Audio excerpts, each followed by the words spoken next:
Welcome into Outkick the Show. I am your fearless host, Clay Travis, continuing to play hurt.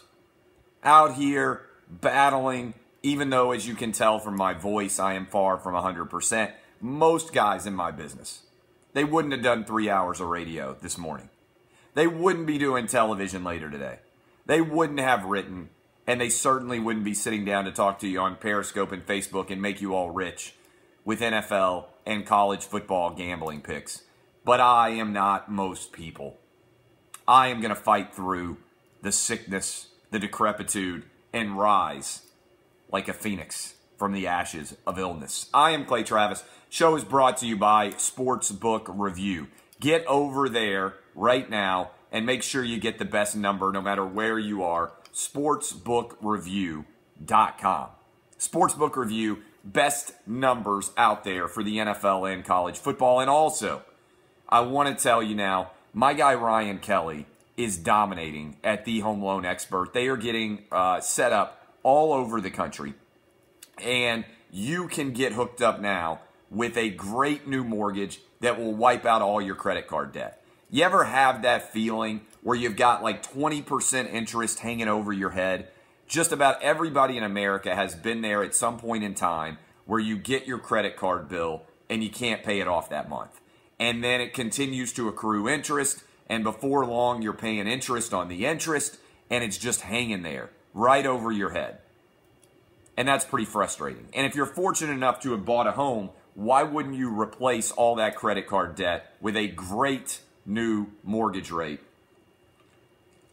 You'll be glad that you did it. It's tax deductible. Replace bad debt with good debt and put your financial house in order. Like my financial house is in order because, as somebody in the comments just said, Twitter is on fire today. I don't want to be Dow guy, but I'm going to be Dow guy. Stock market having a great day after a bunch of days of poor performance. Twitter, as we speak, is up 16% on the day. Pretty phenomenal day for Twitter. One of the best days I can ever remember. They announced third quarter earnings. They're starting to make a lot of money. I've been a holder of the shares for a long time, as you well know.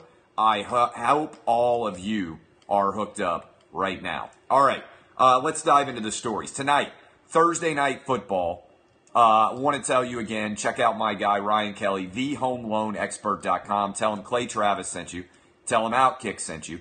They are licensed all over the country right now. Replace that bad credit card debt I was talking about with good credit card debt. And maybe you got a great stock run going like I do. Get hooked up now. All right, Dolphins Texans going on tonight. Dolphins Texans, fascinating game to me.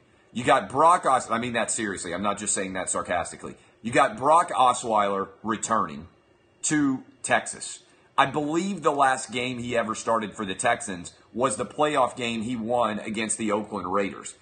You also have the Texans, whose quarterback was so injured. This is an unbelievable story to me.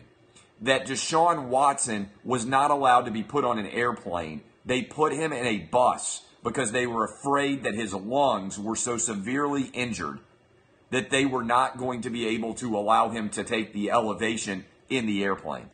It's unbelievable to think about how bad of his health we've got. So I'm telling you right now, the play here, a couple things. This line is bouncing around right now around 7.5. It's down to 7, I think, some places. Most recent update, go to Sportsbook Review and make sure you get the best number. But right now, the play is, I think, 7.5 on the Dolphins. But the better play, because a lot of people can't get 7.5, or everybody's out there complaining, I think there's a big difference between getting 7.5 and getting 7. So I like the Dolphins at 7.5, but the play that I really like tonight's the under. I don't think there's going to be very many points scored. The under right now is 45, I believe. That's what I sent it in on Lock It In, my television show later. I think the under is a great play. The under is a great play right now. Dive in. 45 is the over-under. 44.5. I know you can buy points. People can always buy points, but I think the under is the play tonight. I don't think the Dolphins are going to score very many, and I don't think the Texans are going to score very many either. If you're watching Thursday night NFL, and you know what? Why would you not be watching Thursday Night NFL? This is the play, the under in Dolphins Texans. All right, there's also a ton of college football going on tonight. I think this is going to surprise people how many different college football games are going on right now. It is extraordinary how many different games are going on tonight. We're starting, I think it's like 29 straight days where college football is happening every single day. College and NFL football happening every single day for like the next 29. Here are the bets that I'm placing. Baylor at West Virginia. I am on Baylor plus 14. I don't think West Virginia has been that challenged. I think Baylor has played a tougher schedule. I think Baylor has the ability to keep it within 14. So I am on Baylor plus 14, 6 p.m. Central, 7 Eastern start on FS1. My guy Petros Papadakis will be on the call. I like West Virginia not being able to cover the 14. I like Baylor plus 14. Just not sold on how good West Virginia is. They haven't really played a tough schedule.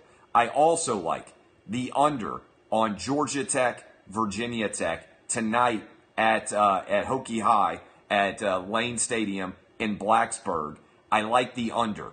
I think if you look at the history of these two teams, and I know Georgia Tech's been in some high-scoring games recently, but if you look at like the last 10 years of history of these two teams, the over-under up to 59.5 or 60, I think that the under is going to hit. Only one time in the last decade have these two teams played and gone under. Gone over. I think Bud Foster will have his team ready. I like it. I like it right now. I like the under in that game. You also got App State, Georgia Southern going on. Toledo, Western Michigan.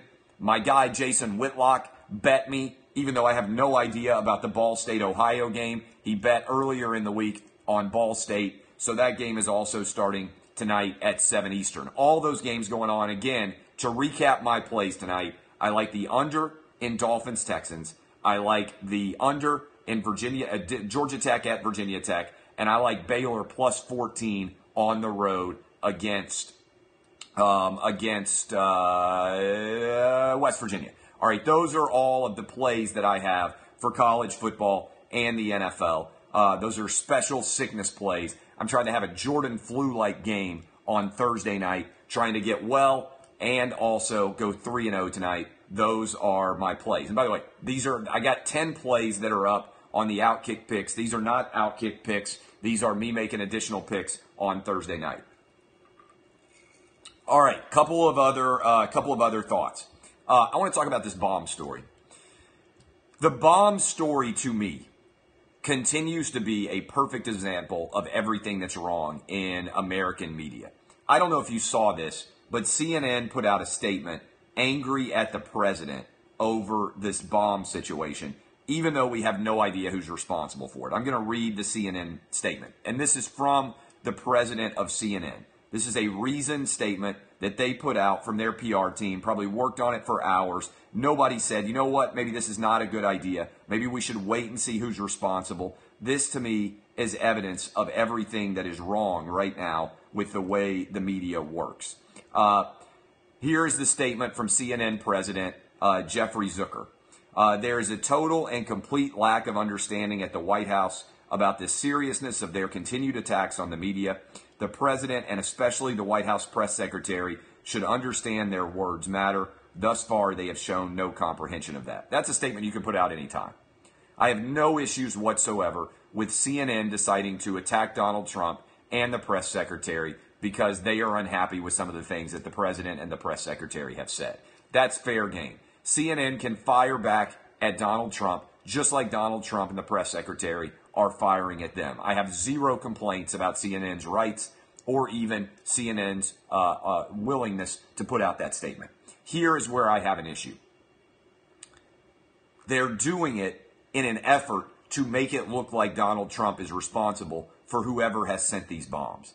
The timing on this statement is clearly designed to make it look like whoever is sending these bombs is motivated by Donald Trump. Now, I said yesterday, and I still think this is important, trying to figure out why a crazy person behaves in a crazy fashion is an ultimately failed perspective. Okay? Everybody out there who is sitting around trying to assess blame and figure out who is responsible for these bombs is ultimately on a fool's errand because they are chasing after someone who is probably crazy. Moreover, this is the same issue that I had with the LeBron James graffiti gate, which we still don't know what happened. The new LAPD's not even been able to determine that there was actually a crime committed. You can't allow your own worldview, if you are in the media, to immediately determine who is responsible for an incident like this before anyone is even aware of who's responsible for the incident. There is such a rush in the media, and it's not just happening on the left wing, and it's not just happening on the right wing. For any time there is a major event, for there to be an immediate rush to judgment and a blame factory and a jury to analyze responsibility.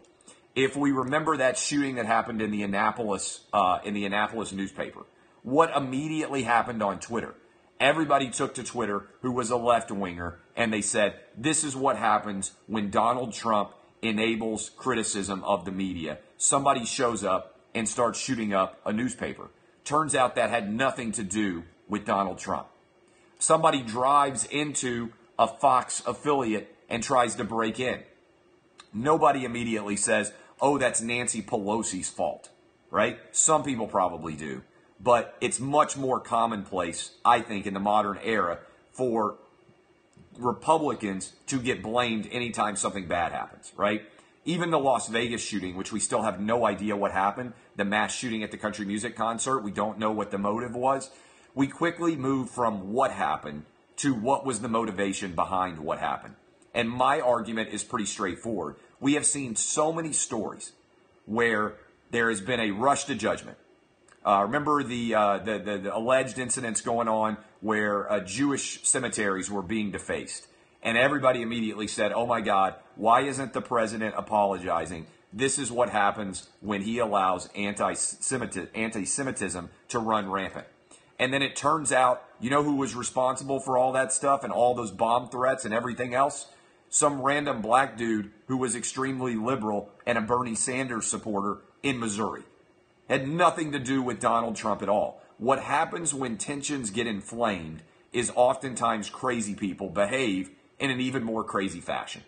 And so when I see this story and I see all these reports about all these bombs being sent to Bill Clinton, who I voted for and worked on his campaign, Hillary Clinton, George Soros, the guy at CNN, Joe Biden, all this stuff, it seems like what a really dumb person would do to try to make it look like it was a Donald Trump supporter.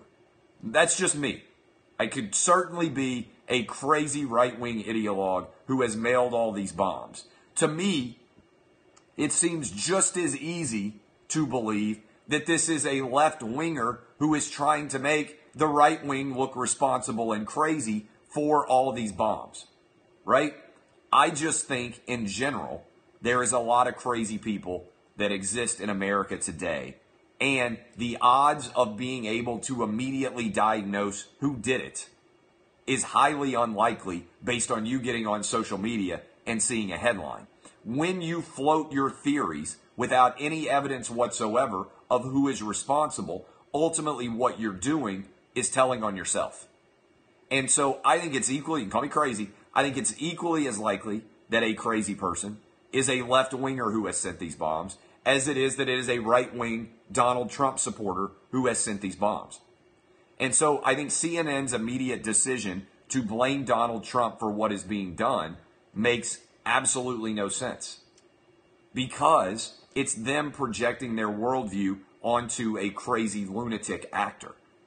You can't stop crazy. You oftentimes cannot predict crazy either. So why would you allow your worldview to make this decision for you before all the evidence has come out? Unlike most people, I will wait and see who is actually responsible for this. I think it's fair to say it's a crazy person. As I have said many times before, I hate death more than anyone. And so there's no way that I would ever try and figure out who's responsible until all this evidence is determined and we figure out who's actually responsible for it. Somebody said you can only hope to contain crazy. Yes. But I think the media reaction to this is evidence of everything that's wrong with American society today. Again, The facts. Somebody else said it in the comments. I happened to look over. The facts, the facts, the facts. Okay, let's talk about a couple more stories that are out there. The college basketball trial. Have you guys paid attention to this college basketball trial? I think it's amazing. 3 guys are going to be sent to federal prison because they paid the families of 3 top basketball recruits.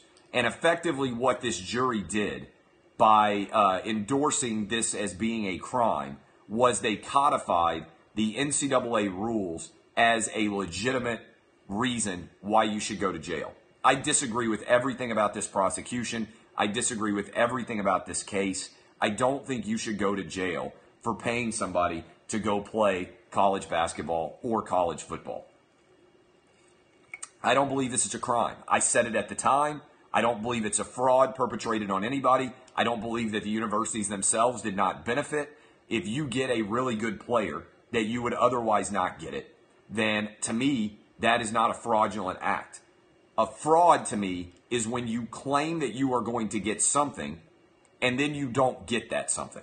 In other words, if somebody was paying $100,000 for a top basketball recruit, the basketball recruit promised that he was going to go play for them, and then he didn't go, then I can see that being a fraud. But here they're prosecuting people for getting guys to actually go to college. Here's the other thing that I think is unique about this story. In addition to there not being a fraud, if you do want to prosecute a case, wouldn't the easiest prosecution here be tax evasion? If these guys are all getting paid in cash and their families, I'm sure that on their tax returns, they were not reporting this as income. Why not go get these guys for tax evasion if you are absolutely obsessed with trying to cleanse college basketball and college football of underground payments? If the IRS went after these guys for not reporting this as income on their tax returns, then I think I'd say, you know what, that's probably a crime. They are catching them not reporting their full income. This is cash. That's what the IRS does. This just doesn't make sense as classified. I don't buy into the concept of it being a fraud. Having said that, it's a tremendous win for the NCAA. I put my lawyer hat on now. There have to be a lot of people working at these shoe companies, and there have to be an awful lot of people out there who have been in the business of trying to get guys to go to particular schools that are now terrified that they might get charged with a crime. And so this, to me, is particularly messy situation that effectively has decided we are going to codify NCAA rules and make them a part of the federal tax code and also protect anybody in the universities who is being, in our mind, defrauded. This changes things in a big way. It also raises several interesting questions. Instead of conducting their own investigation, could the NCAA now just hand off their findings to the FBI and let the FBI take advantage of subpoena power, take advantage of compelling testimony under oath, take advantage of all the full might, power, and majesty of the United States government in order to figure out who is being paid? I think there has been a seismic shift, by and large, in the way that fans respond to the concept of improper benefits. I've told you guys on this show before, I'm over it. I'm no longer going to get worked up about a kid who's poor getting money to go play at a rich college. I'm not. And I've told you before that my mind changes sometimes on issues, and I cite particularly the Marcus Lattimore injury. When I saw Marcus Lattimore as a true freshman carry the ball 40 times for 200 yards for South Carolina against Florida, I said that guy's ready to go pro. Doesn't mean that he has to, but I thought he was ready to go pro. Sophomore year, he tears up one knee. Junior year, he tears up the other knee, and he never plays. Never plays in the NFL. His career is over. And for what? So he can go to college? He can go to college at any point in time. If he goes to the NFL, he can always go back to college. So my position from that point forward has been, if you are 18, you should be able to go out and make as much money as you possibly can. I am a capitalist. I believe you should be able to sell your labor for the highest possible salary. That's what I try to do. I hope one day I'm going to have a $10 million a year salary. I hope one day I'm going to make so much money that I don't even know what to do with it all, because I want to compensate myself to the highest I can for the labor that I'm putting out there. Why do you think I work so hard? One, because I like what I do. Two, for the money. The same reason that all of you work. The same reason why so many of you, if you won $1.6 billion, would not ever go back to work again, right? And the analogy I would make, and when I make this analogy, people it makes a lot of sense to them. If you told me right now, Clay Travis, when your next contract is up in a year and a half, you are going to make $20 million a year doing radio. But in the next year and a half, you might lose your voice forever and not be able to sign that $20 million contract. You know what I would do? There's no way in hell that I would continue to do radio. There's no way that I would risk my voice every day for 3 hours on the radio to make the money that I make now. Because I would make the $20 million in a year and a half, I would sit out. Doesn't matter what you do. If you are a roofer, if you are a chemistry professor, if you are middle management at a moderately successful company, if you knew you had millions of dollars to make in 17 or 18 months, you would sit out. I definitely wouldn't wake up every morning at 4 a.m. My alarm hasn't even had to go off these mornings since I got back from London. I wake up at 4:15 before my alarm goes off, ready to roll. There's no way I'm waking up at 4:15 if I'm making $20 million in 18 months. I ain't working for 18 months. I'll peace out, and I'll see you guys in 18 months. I'm going to go on vacation all over the world. That's what I would do, and I work hard if I knew that money was out there. So I don't blame anybody for making that decision. I think this is the wrong verdict by this jury. Juries, believe it or not, sometimes do get things wrong. And I think this is the wrong verdict, and I think they have made the wrong decision in essentially codifying NCAA rules as punishable laws. The other thing is, does anybody really think that these three guys belong in a federal penitentiary? Does anybody out there really think that we have made America a safer and better place by putting a guy who made $120,000 a year at the age of 49 with multiple kids in jail for multiple years in federal prison because he was trying to help poor kids and convince them what schools to go to? Does anyone think we have made America better by prosecuting these other two guys? This is why I never would have been comfortable being a DA, because I spend most of my time sitting around saying, if we are going to prosecute cases, I think the only reason to prosecute cases is because you make America better by prosecuting them. And to me, this is a great example of prosecutorial, poor decision making, because I don't think in any way by prosecuting this case, we have made America better.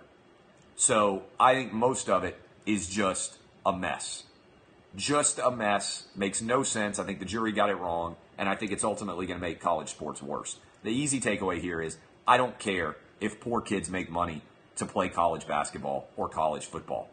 If you derive less enjoyment watching college basketball or college football because a kid lives in a better apartment or can afford a better meal or has a nicer car than he otherwise would, question your own life.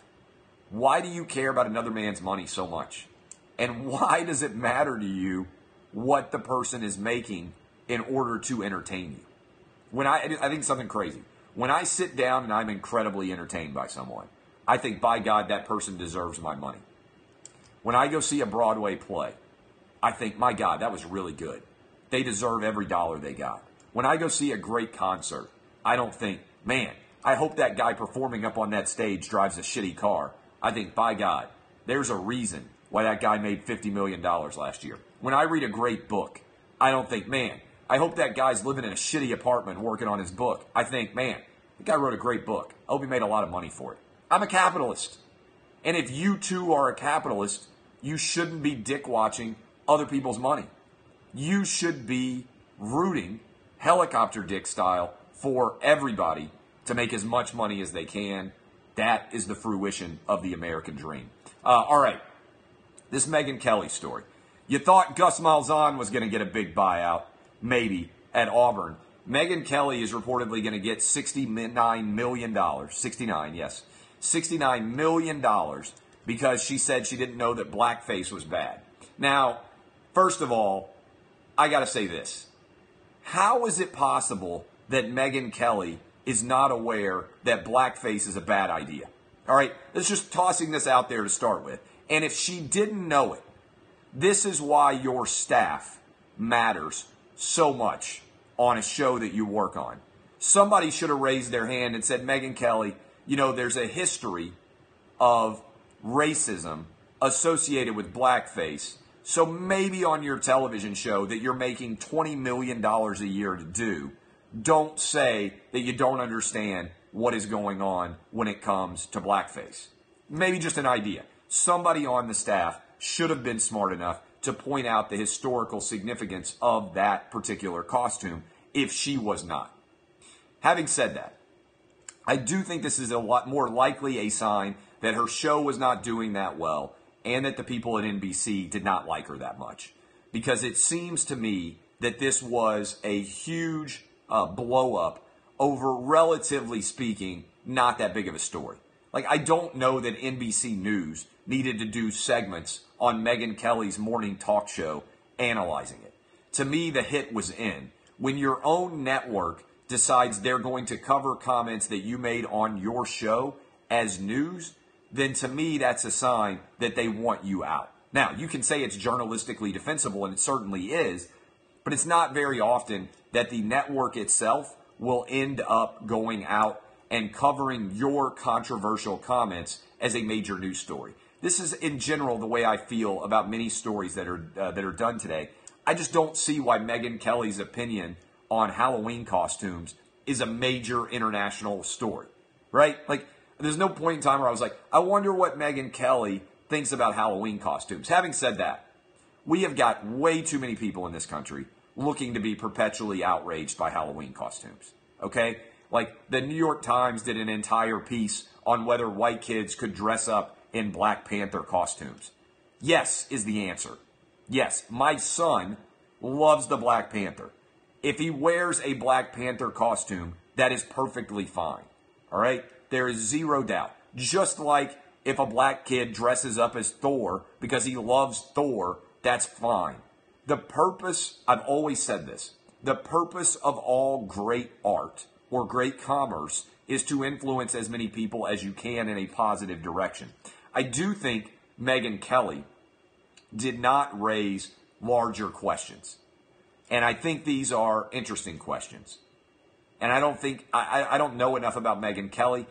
The question that I think is interesting about Halloween costumes in general is, to what extent do we have an obligation to teach young children who have not known about racist acts? And by the way, Megyn Kelly also said that people in her neighborhood dressed up in blackface all the time. Where did she grow up? This is amazing to me because I have lived in Nashville, Tennessee my whole life. I have never seen a white person in my entire life, going all the way back to 1984 when I started dressing up in Halloween costumes, dress up in blackface. Like, I am just, when she says that, I was like, where did you grow up? Like what universe do you live in? I think she grew up in upstate New York. I read her book because I do think she's very talented. But that whole part, again, that's why you need a staff. If you are out of touch with something, you need your staff to kind of surround you and walk through it. But I will say this. Two questions that I think are interesting about this controversy. One, what obligations do you have to teach young kids who would otherwise have no knowledge of it about racism that incredibly predated them? I'll give you an example.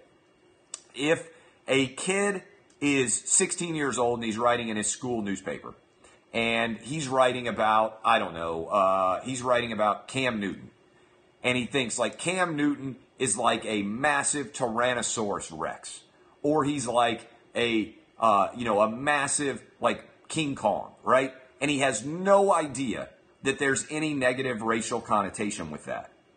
Are you supposed to always, for the next 400 years, sit down with people and say, hey, racist people used to compare black people to apes, so you can't do that in like 2400, right? Like, At what point do we stop teaching racism to kids? And I don't know that there's an easy answer.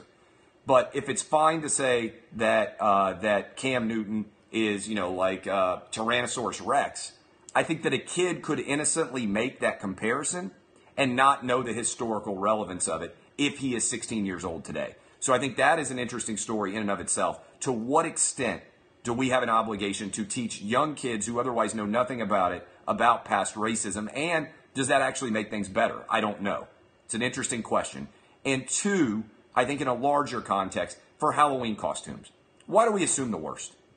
My assumption when I see anybody dressed up for Halloween is that everybody out there is trying to have a good time and they're trying to have candy and they are going to show up and have an outstanding time, right? That's my assumption. Maybe this is a wrong assumption. My assumption is, one, most people are not trying to be racist. And two, most people at Halloween are trying to have a good time. Why does social media automatically assume the worst?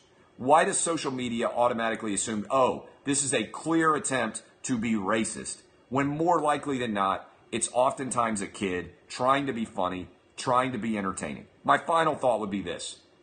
There's no costume that's ever been so good that it's worth putting blackface on. And I know you can say, what about the Wayans and white chicks and everything else? I just think in general, there's never been a costume that was so good that by putting on blackface, you made it incredible. Right? There's never been that costume. It's just not a good decision because the costume probably not that good. Right? I'll tell you what I'm going as. I'm going as Macho Man. My wife is going as Miss Elizabeth this year. That's a great costume. If you have to put on body paint of another race, my suggestion would be pick another costume or dress like that person. Like you love Michael Jackson. All right, first of all, Michael Jackson ended up white. But if you love Michael Jackson, put on the glove, wear the outfit, wear the hat. Everybody's going to look at you, even if you're a white person. Maybe you're trying to dress up as white Michael Jackson, or maybe you're trying to dress up as black Michael Jackson, and be like, oh, that's Michael Jackson. Right? Just do that. That's my suggestion. Having said that, $69 million for Megyn Kelly, I got to give props to her agent. $69 million for 1 year's work, plus the 17 that she made. She made like, what is the math on? I'm bad at live math. What is the math on that? Like $86 million? $86 million. My advice for everybody is everybody should be treated the same. $86 million. That's unbelievable for 1 year's work. That's pretty phenomenal. All right. I love all of you. Advice as always, wear costumes that won't get you fired if they go on social media. There's a lot of them because you don't control whether your picture goes out on social media. Have fun, drink heavily, chase girls, and wear costumes that won't get you fired or cost you a job if you were in college. That's like 99% of costumes that you can wear with zero issues. Simple. My advice to you, don't be bad costume guy. I love all of you. I appreciate all of you. Thank you for hanging out with me. Go watch me on Lock It In. Don't be stupid and get fired for what you wear on Halloween. Do be funny. Do get drunk. And hopefully the hottest girl at the costume in the naughtiest outfit imaginable is going to go home and want to bang you. DBAP, boys and girls, but sometimes SBAP. This has been Outkick the Show. Kisses. See y'all tomorrow.